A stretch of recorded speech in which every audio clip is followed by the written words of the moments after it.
Fevralın 10-da Bakı Ağır Cinayətlər Məhkəməsində hüquq müdafiəçisi Rəsul Cəfərovun məhkəmə prosesi keçirilib. Hakim Eldar İsmayılovun sədrliyi ilə keçirilən məhkəmədə Rəsul Cəfərov ifadə verməkdən imtina edib.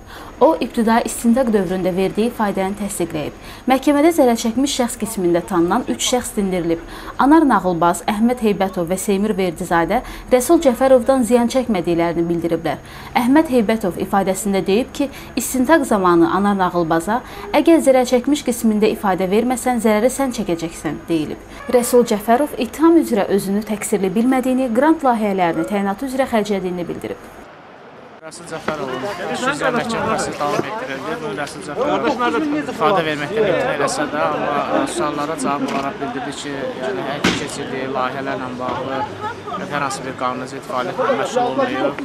Daxil olmuş pul vəsaitlərin bəziləri qrant vəsaitləri olub və təyinatı üzrə xərclənib. Bəzi vəsaitlər isə ümumiyyətlə qrant olmayıb. Ona hansısa bir mükafatlar, iyanə formasında verilir. Təbii ki, bunlardan da verici tutula bilməz.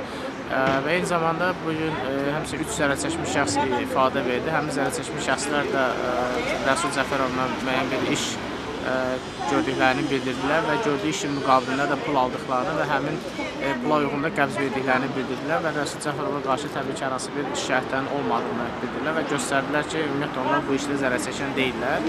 Misal kimi, bloger Rəşad Ramazanov barəsində Rəsul Cəfərov 2 avqust 2014-cü ildə QHT-lərlə bağlı başlanmış cinayət işi üzrə saxlanılıb və Cinayət Məcəlləsinin qanunsuz sahibkarlıq, vergidən yayınma və vəzifə səlahiyyətlərini aşma maddələri ilə ittiham olunur. Amnesty International təşkilatı onu vicdan məhbusu kimi tanıyıb. Kifayət qədər geniş əfv fərmanının olacağı gözlənilir. İnanırsınızmı?